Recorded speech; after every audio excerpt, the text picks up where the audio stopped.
नमस्कार मित्रांनो, दिव्य संस्कृती या चॅनलवरती आपणा सर्वांचे स्वागत आहे.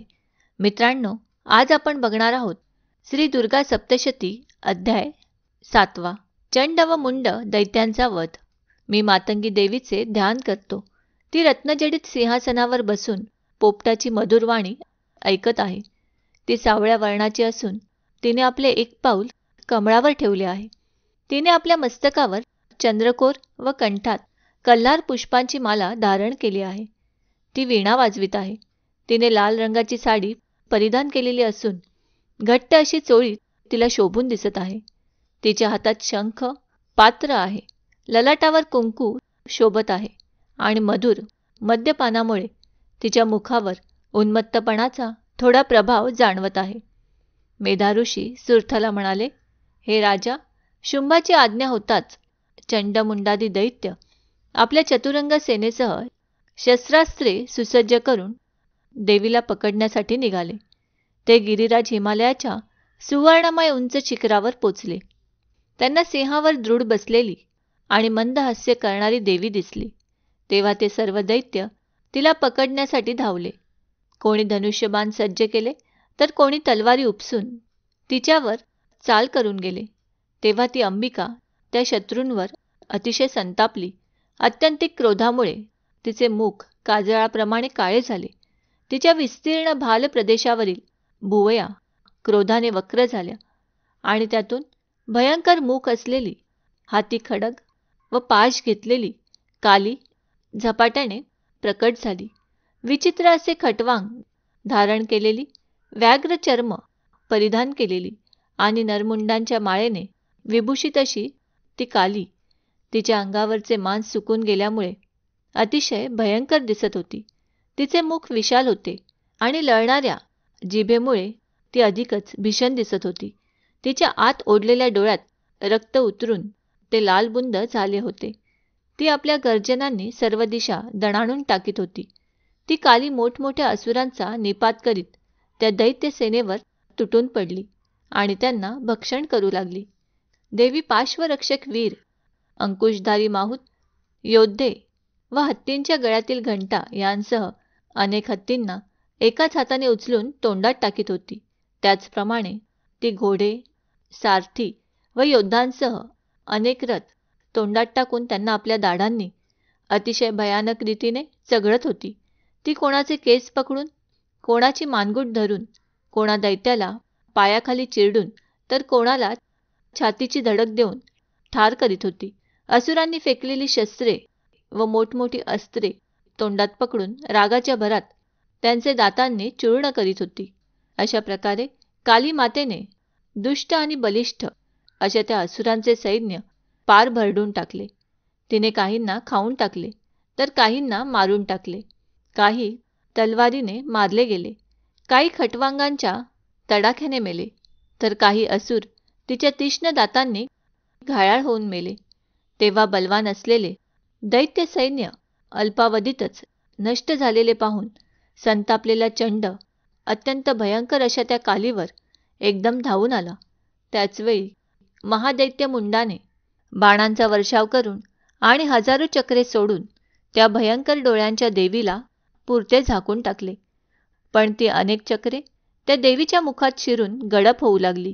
ती चक्रे देवीमुखात जात असताना सूर्याची अनेक बिंबे एका काळ्या मेघाच्या उदरात लुप्त होत आहेत असे भासत होते. भयंकर दिसणाऱ्या दातांच्या प्रभेमुळे पाहण्यासाठी कठीण इतकी उज्ज्वल दिसणारी आणि भयंकर गर्जना करणारी ती काली अत्यंत क्रोधाने विकटहास्य करू लागली. मग ती देवी हातात मोठे खडक घेऊन आणि हंकार करून मुखाने हम असा उच्चार करून चंडावर धावली. तिने त्याचे केस पकडून त्याचे मस्तक क्षणार्धात धडावेगळे केले. चंड मारला गेलेला पाहून मुंडही देवीवर धावला. तेव्हा तिने संतापाने खडगाचा प्रहार करून त्यालाही धराशायी केले. त्यावेळी महापराक्रमी अशा चंडमुंडाचा निपात झालेला पाहून उरलेले दैत्य सैन्य भयाने व्याकुळ होऊन सर्व दिशांना पळून गेले. त्यानंतर चंडमुंडाचे मस्तक घेऊन काली चंडिकेपाशी गेली व प्रचंड हास्य करीत म्हणाली, हे देवी, चंड व मुंड हे महापशुच होते.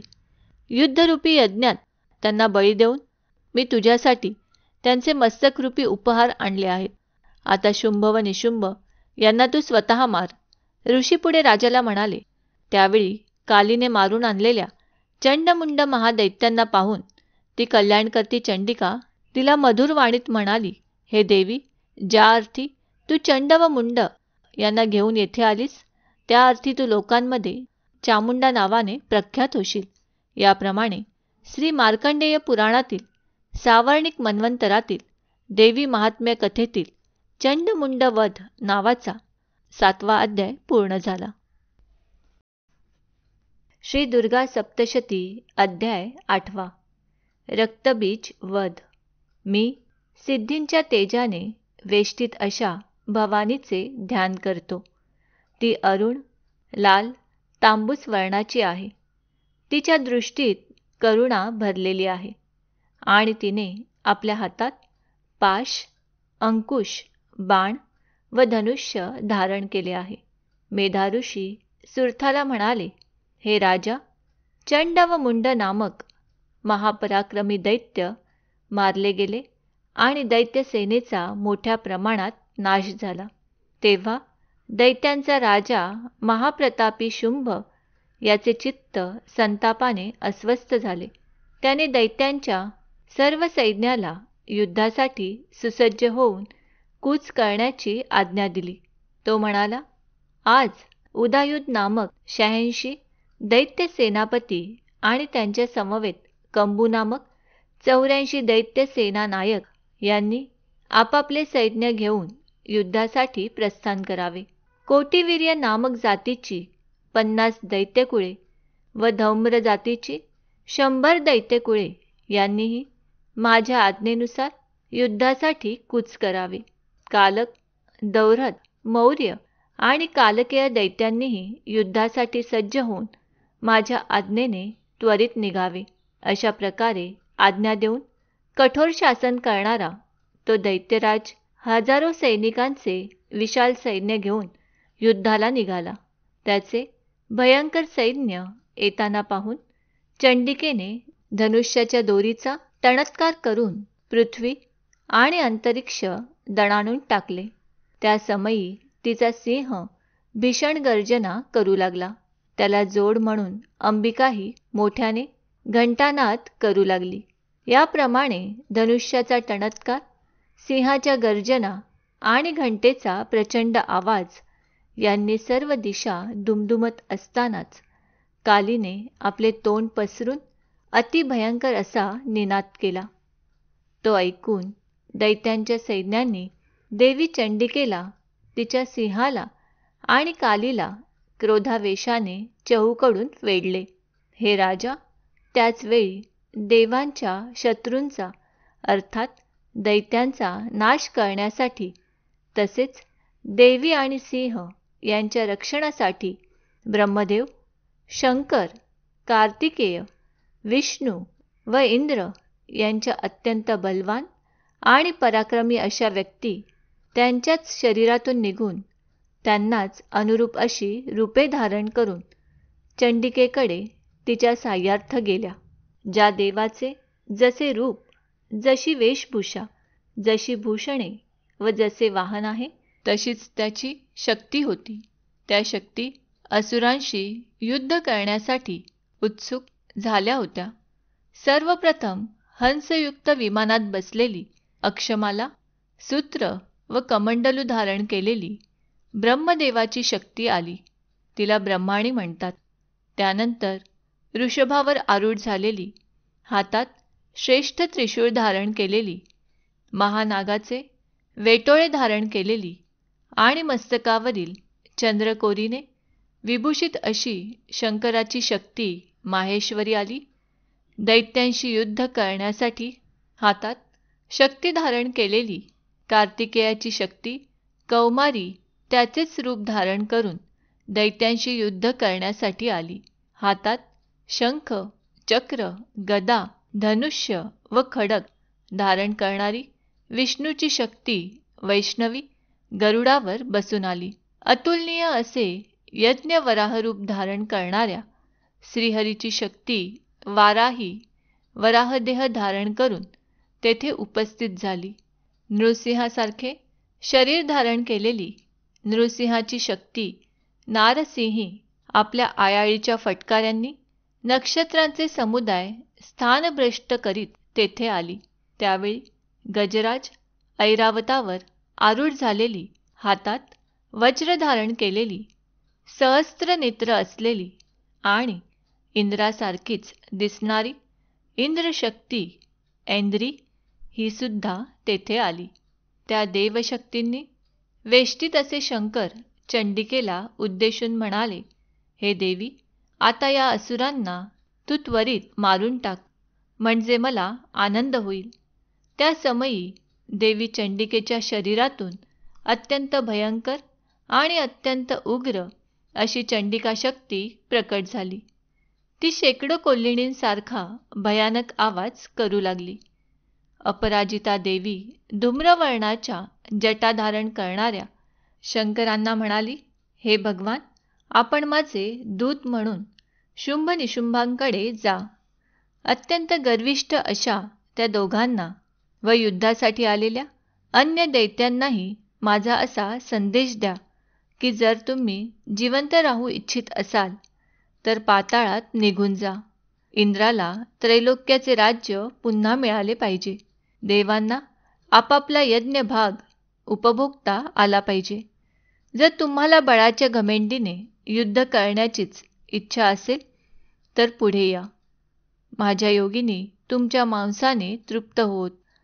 त्यावेळी देवीने भगवान शंकरांना दूतकार्य करावयास नेले, म्हणून ती लोकांमध्ये शिवदूती या नावाने प्रख्यात झाली.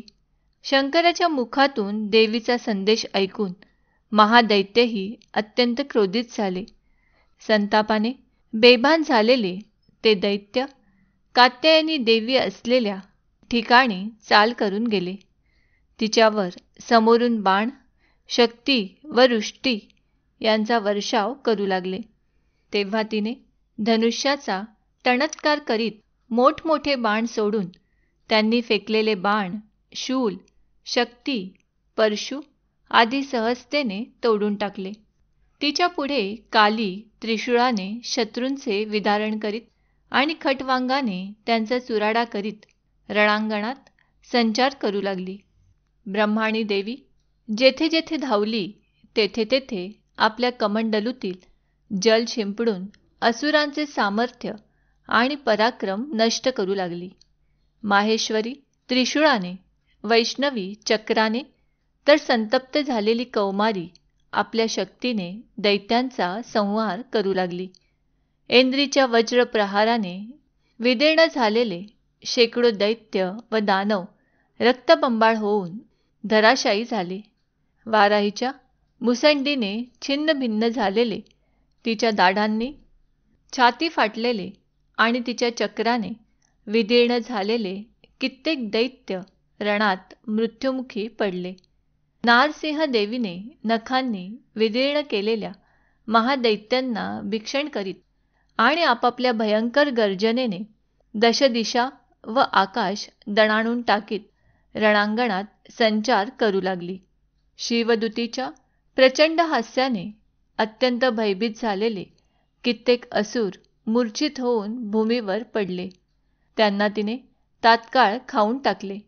अशा प्रकारे शुद्ध झालेल्या मातृगणांनी नानाविध उपायांनी मोठमोठ्या असुरांचे मर्दन केलेले पाहून दैत्य सैनिक प्राणभयाने पळू लागले. ते दृश्य पाहून रक्तबीज नामक महादैत्य युद्धासाठी आला. त्याच्या शरीरातील रक्ताचा थेंब भूमीवर पडताच त्याच्यापासून त्याच्यासारखाच शक्तिशाली असा दुसरा रक्तबीज पृथ्वीवर उत्पन्न होत असे. या वैशिष्ट्यामुळेच त्याला रक्तबीज हे नाव पडले होते. तो महादैत्य गदा घेऊन इंद्रशक्ती इंद्राबरोबर युद्ध करू लागला. तेव्हा तिने आपल्या वज्राने त्याच्यावर प्रहार केला. त्या प्रहाराने घायाळ झालेल्या रक्तबीजाच्या शरीरातून बरेच रक्त वाहू लागले. यातून त्याच्यासारखेच रूप असलेले व त्याच्या एवढेच पराक्रमी योद्धे उत्पन्न होऊ लागले. ते पुरुषही भयंकर शस्त्रांचे आघात करीत मातृदेवतांशी भीषण युद्ध करू लागले. इंद्रीच्या वज्रप्रहाराने जेव्हा त्याचे मस्तक पुन्हा घायाळ झाले तेव्हा रक्त वाहिले आणि त्यातून हजारो पुरुष उत्पन्न झाले. त्या युद्धात वैष्णवीने रक्तबीजावर चक्र फेकले तर इंद्रीने त्याला गदेने मारले. त्या समयी वैष्णवींच्या चक्राने घायाळ झालेल्या रक्तबीजाच्या शरीरातून जो रक्तस्राव झाला त्यातून त्यांच्यासारखेच हजारो महादैत्य उत्पन्न झाले. त्या महादैत्याने रक्तबीजाला घायाळ केले. तेव्हा संतापलेल्या त्या असुरानेही मातृदेवतांवर गदेने वेगवेगळे प्रहार केले. शक्ती व शूल यांच्या प्रहारांनी अनेक ठिकाणी जखमी झालेल्या त्याच्या शरीरातून जो रक्तस्राव वाहू लागला त्यातून शेकडो असुर उत्पन्न झाले. त्यांनी सर्व जगच भरून गेले. तेव्हा देवांना मोठे भय वाटू लागले.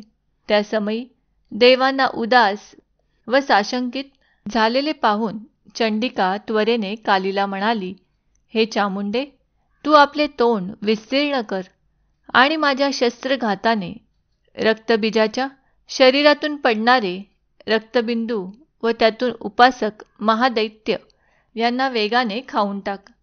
अशा प्रकारे त्या रक्तोत्पन्न महादैत्यांना भक्षण करीत तू या रणांगणात सर्वत्र संचार कर. असे केल्याने तो दैत्य रक्तहीन होऊन नष्ट होईल. त्या भयंकर दैत्यांना तू भक्षण केलेस म्हणजे नवीन दैत्य उत्पन्न होणार नाहीत. बोलणे पूर्ण होताच चंडिकेने रक्तबीजावर त्रिशूळाने प्रहार केला. काली त्या असुराचे रक्त वरचेवर पिऊ लागली. तेव्हा त्याने चंडिकेवर गदेने प्रहार केला, पण त्या आघाताने तिला जराही वेदना झाली नाही. उलट त्या असुराच्या घायाळ शरीरातूनच बरेचसे रक्त वाहू लागले. ते रक्त पीत असताना चामुंडा रक्तोत्पन्न असुरांनाही आधी उत्पन्न झालेल्या इतर रक्तबीज दैत्यांनाही खाऊन टाकले. त्यानंतर देवीने शूल, वज्र, बाण, तलवारी व रुष्टी यांनी त्या भयंकर दैत्याला चांगले झोडपून काढले. त्या शस्त्रांच्या आघातांनी जखमी व रक्तहीन झालेला तो रक्तबीज नामक महादैत्य धराशायी झाला. हे राजा, त्यावेळी देवांना अतिशय आनंद झाला आणि देवांच्या शरीरातून उत्पन्न झालेल्या मातृकांचा समुदाय हर्षाने मदोन्मत्त होऊन नृत्य करू लागला. याप्रमाणे श्री मार्कंडेय पुराणातील सावर्णिक मन्वंतरातील देवी महात्म्य कथेतील रक्तबीज वध नावाचा 8वा अध्याय पूर्ण झाला. श्री दुर्गा दैवे नमः. श्री दुर्गा दैवे नमः. श्री दुर्गा दैवे नमः. श्री दुर्गा दैवे नमः. श्री दुर्गा दैवे नमः. श्री दुर्गा दैवे नमः. श्री दुर्गा दैवे नमः. श्री दुर्गा दैवे नमः. श्री दुर्गा दैवे नमः. श्री दुर्गा दैवे नमः. श्री दुर्गा दैवे नमः. ॐ ऐं ह्रीं क्लीं कात्यायनाय नमः. ॐ ऐं ह्रीं क्लीं कात्यायनाय नमः. ॐ ऐं ह्रीं क्लीं कात्यायनाय नमः. ॐ ऐं ह्रीं क्लीं कात्यायनाय नमः. ॐ ऐं ह्रीं क्लीं कात्यायनाय नमः. ॐ ऐं ह्रीं क्लीं कात्यायनाय नमः. ॐ ऐं ह्रीं क्लीं कात्यायनाय नमः. ॐ ऐं ह्रीं क्लीं कात्यायनाय नमः. ॐ ऐं ह्रीं क्लीं कात्यायनाय नमः. ॐ ऐं ह्रीं क्लीं कात्यायनाय नमः। ॐ ऐं ह्रीं क्लीं कात्यायनाय नमः।